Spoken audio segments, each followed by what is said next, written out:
Pronto, como a gente falou, dando continuidade à nossa aula, paramos nesse slide aqui, no vídeo anterior, e vamos lá. Continuando, nós vamos para a lei de Lenz. O campo magnético gerado pela corrente induzida em um condutor, numa variação de campo magnético externo, sempre se oporá a essa variação. Isso é interessante a gente observar, porque nessa figura aqui, ó, essa é a lei de Lenz. Ele diz o seguinte: observe que o fluxo magnético é nessa direção, passando por dentro de uma espira. Então, ele diz o seguinte: o campo magnético gerado na corrente induzida pelo lado externo do campo magnético. Então, observa que ele entrou aqui, ó, ele vem na direção contrária. Ele volta. Então, o campo magnético gerado externo ao condutor que sofre a influência, ele tem essa característica de ser em sentido oposto. Segundo a lei de Lenz, o sentido da corrente induzida é tal que o campo magnético por ela criado é oposto à variação do fluxo magnético que lhe deu origem. Interessante. Vamos lá. Havendo diminuição do fluxo magnético, a corrente criada gerará um campo magnético de mesmo sentido do fluxo magnético da corrente. Havendo aumento da corrente criada, gerará um campo magnético oposto ao fluxo magnético da corrente. Vamos lá. Observa aqui, ele diz aqui, a princípio, o campo magnético gerado pela corrente induzida em um condutor por uma variação de campo externo, ela sempre se oporá a essa variação. Está aqui.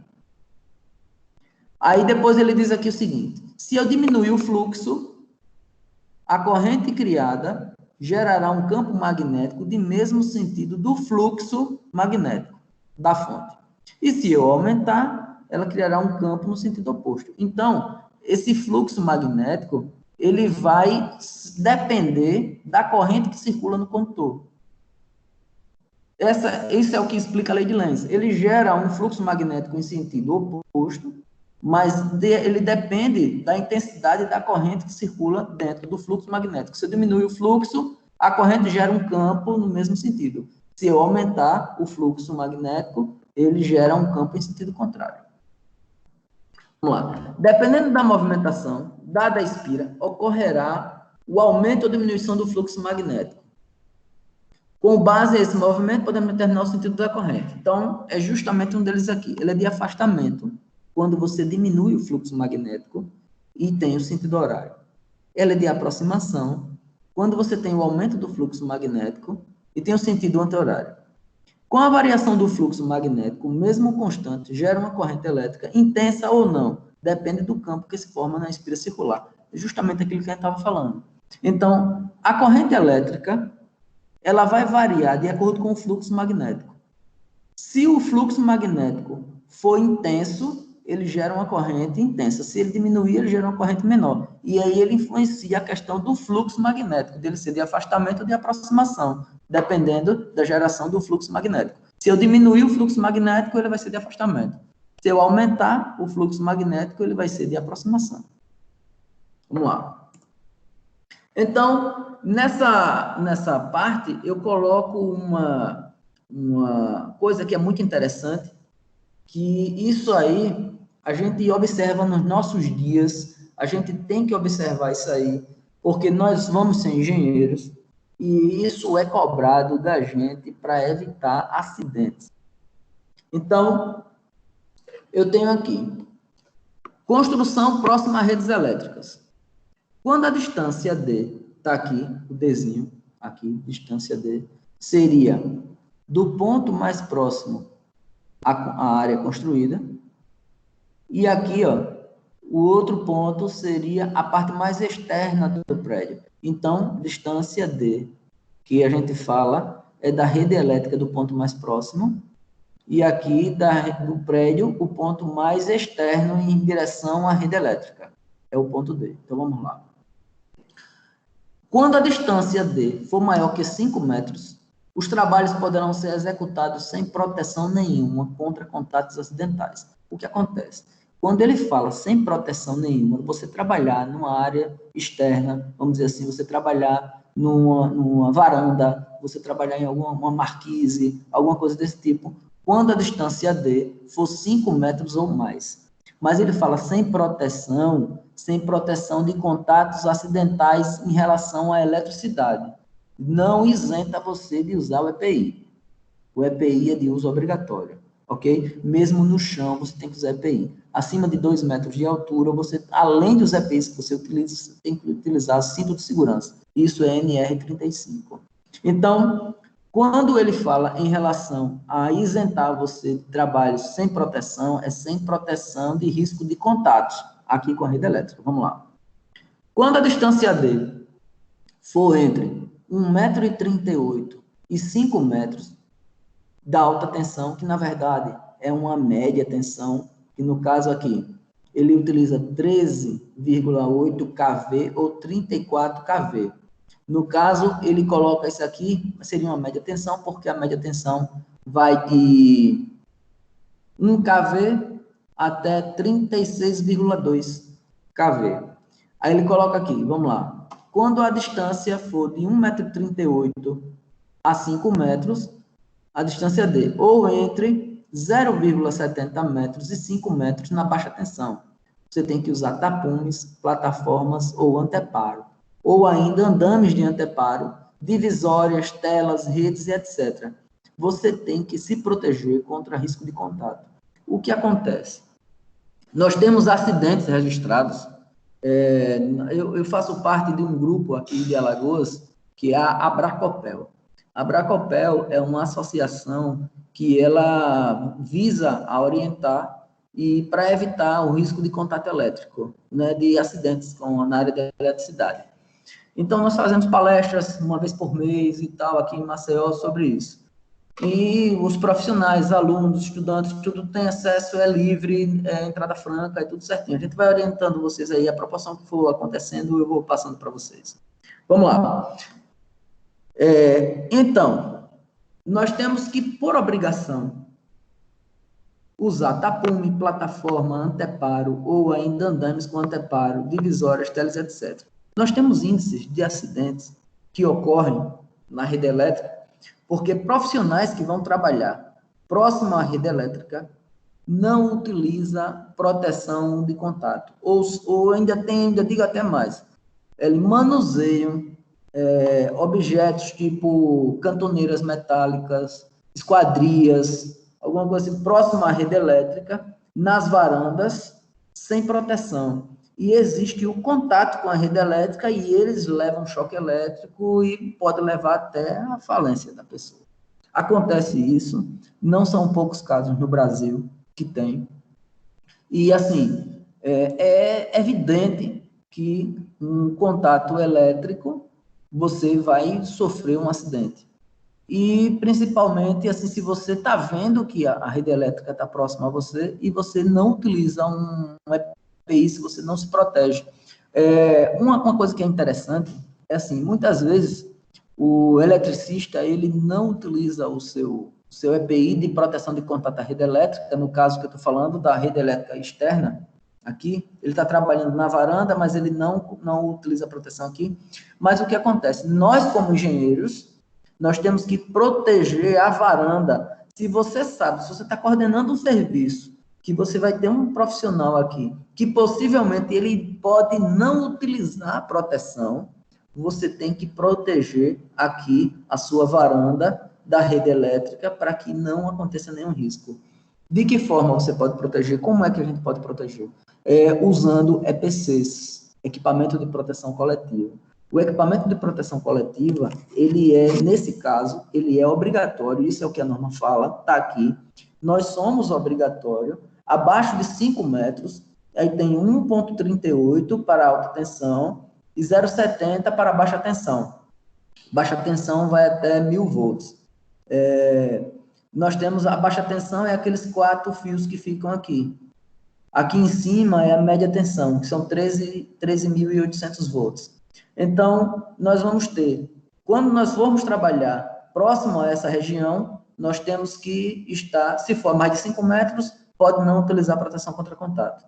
Se for abaixo de 5 metros, em alta tensão, aqui no caso ó, seria a média tensão, 13.800 volts, nós temos que usar tapumes, plataformas, anteparo, tal. Se for baixa tensão, que é aqui, aqueles condutores que ficam aqui, a distância seria 70 centímetros no máximo. A menor distância que a gente pode ter, 70 centímetros. E 5 metros, até 5 metros. Então, nós somos obrigatórios a usar tapumes, plataformas, anteparo, andaimes com anteparo e tudo, porque nós somos os responsáveis pelo trabalho daquele técnico que está ali na varanda.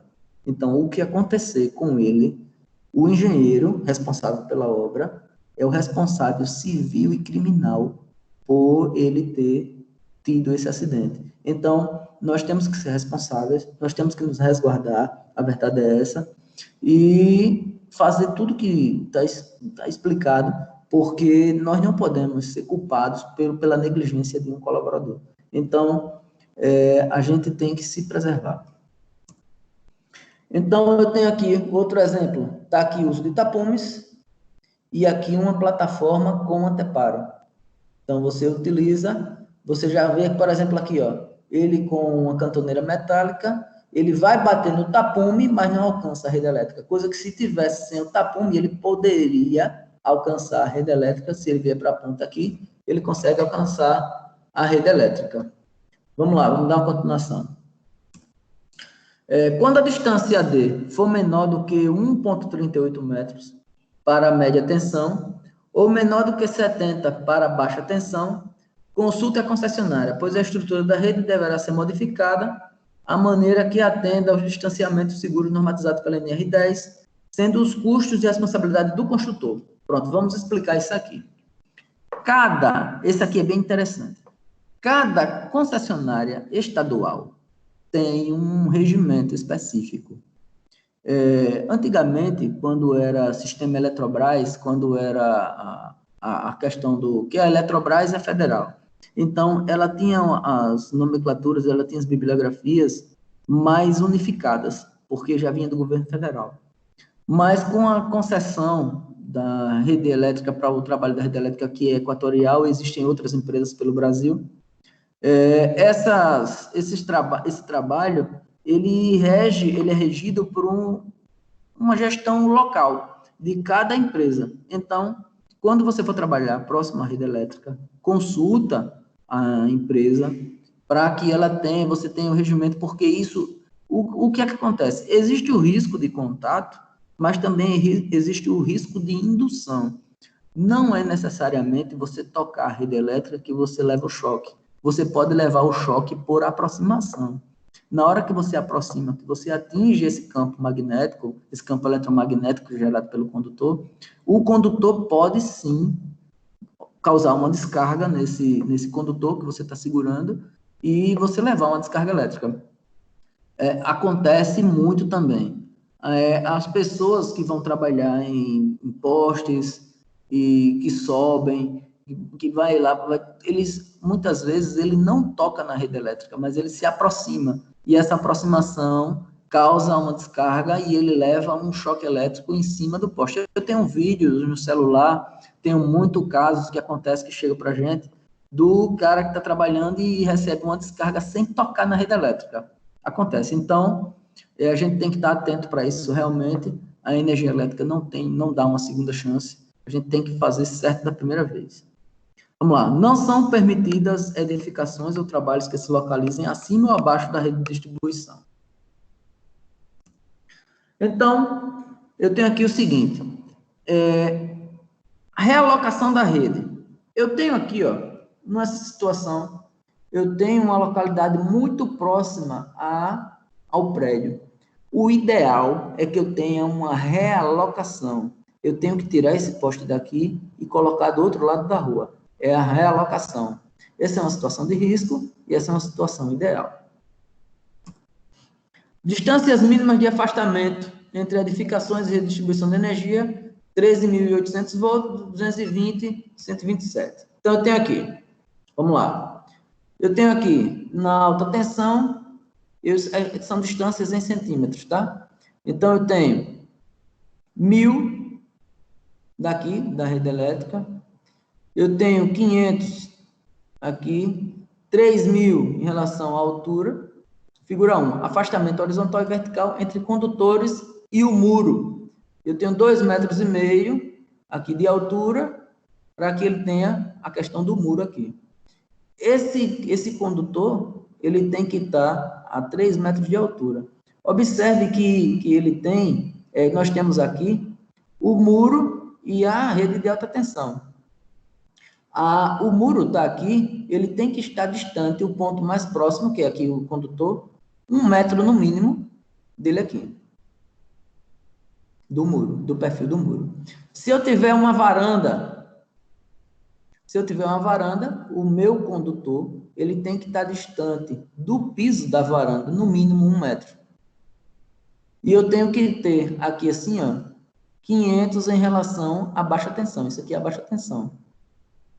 Essa seria a distância. Se for baixa tensão, 500, seria meio metro. Se for alta tensão, 1.000 centímetros, que seria 1 metro. Seria 1 metro, né? 1.500 meio metro. Então, vamos lá. Afastamento vertical entre os condutores e o piso da sacada, terraço ou janela. Então, aqui eu tenho, no caso aqui de uma varanda, eu tenho aqui a altura da varanda. Então, eu tenho que realocar ele aqui, ó, para estar distante 2,5 metros. E 3 metros seria do piso da varanda até a altura da linha de alta tensão. E eu tenho aqui o afastamento horizontal entre os condutores e a parede do edifício. Novamente, eu tenho aqui é parede, eu tenho que ter 1 metro de distância. E se for baixa tensão, eu tenho que ter 1 metro também de distância aqui da parede. Vamos lá. A outra aqui, afastamento horizontal entre os condutores e o piso da sacada, terraço ou janela. Ó, eu tenho esse caso aqui, em relação, ele tem que ter, ó, observe que ele realocou, a figura assim que é a 6, ele realocou, eita, pô, volta. Ele realocou para poder ficar mais adequado e colocar esses isoladores de forma que aqui ele fique mais distante. Eu tenho aqui 1.200, que seria 1,20 m, e aqui 1.500, que é 1,5 m. Aqui eu tenho afastamento horizontal entre os condutores e a cimalha, né, que no caso seria essa partezinha daqui, e o telhado. Então, eu tenho aqui, ó, a altura e aqui a distância. E nesse caso aqui, eu tenho um afastamento horizontal entre os condutores e a placa. No caso, uma placa de anúncio, que seria, vamos dizer assim, um outdoor, alguma coisa assim. Ele tem que ter 1,20 m e aqui 1,5 m. Tranquilo, pessoal, em relação a isso aí? Até aí, tá tudo certinho para vocês? Pessoal? Tranquilo, professor. Tranquilo, né? Pronto, então vamos fazer o seguinte, esse slide, a gente vai dar uma parada por aqui, essa aula está concluída, eu vou novamente gravar esse vídeo, deixar ele salvo, ainda hoje eu vejo se eu consigo botar eles para vocês no YouTube, lanço para vocês, para que as outras pessoas possam assistir, quem não pôde participar, quem teve dificuldade, vai poder assistir pelo YouTube, e eu vou deixar essa mensagem aqui com vocês, de Nikola Tesla. Todo espaço há energia e é uma questão de tempo até que os homens tenham êxito em associar seus mecanismos ao aproveitamento dessa energia. Então, deem uma lida. Vocês não vão gastar mais do que 15 minutos e vocês vão ver que o cara era fantástico e fica essa dica aí para vocês crescerem e tá aí dando tem muita coisa interessante ainda que a gente utiliza pouco e que a gente pode ainda dar uma observada. Deixa eu interromper aqui o compartilhamento, vamos voltar para lá. Deixa eu voltar aqui, vou abrir a tela. Tranquilo. Pessoal, eu queria agradecer a presença de vocês aqui, vou deixar isso aqui salvo, no próximo encontro nosso já vai ser a nossa avaliação. Deixa eu interromper a gravação, já para ela ir salvando para a gravação.